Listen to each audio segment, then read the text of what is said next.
বঙ্গোপসাগরে সৃষ্ট লঘুচাপটি আরও শক্তিশালী হয়ে নিম্নচাপে পরিণত হয়েছে। ফলে কুয়াকাটা সংলগ্ন বঙ্গোপসাগর কিছুটা উত্তাল হয়ে উঠেছে। তবে উপকূলীয় এলাকায় এর কোনো প্রভাব লক্ষ্য করা যায়নি। শুক্রবার আবহাওয়া অফিস সূত্রে জানা যায়, নিম্নচাপটি সকাল 6টায় পায়রা সমুদ্র বন্দর থেকে 790 কিলোমিটার দক্ষিণে অবস্থান করছিল। উপকূলীয় এলাকা দিয়ে যে কোনো সময় দমকা অথবা ঝোড়ো হাওয়া বয়ে যেতে পারে। তাই পায়রা সহ দেশের সব সমুদ্র বন্দরসমূহকে 1 নম্বর দূরবর্তী সতর্ক সংকেত দেখিয়ে যেতে বলা হয়েছে।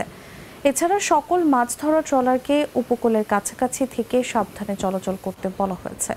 পটুয়াখালী জেলা আবহাওয়া অফিসের ভারপ্রাপ্ত কর্মকর্তা মাহবুবা সুখী জানান, গতকালের লঘুচাপটি আজকে নিম্নচাপে পরিণত হয়েছে।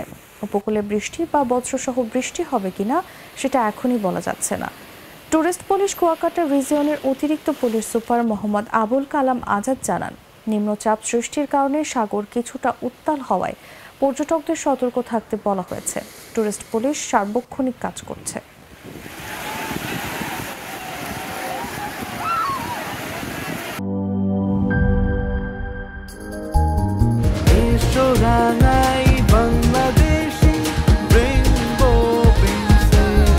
রেইনবো পেইন্টস, ছড়াও জীবনের রং।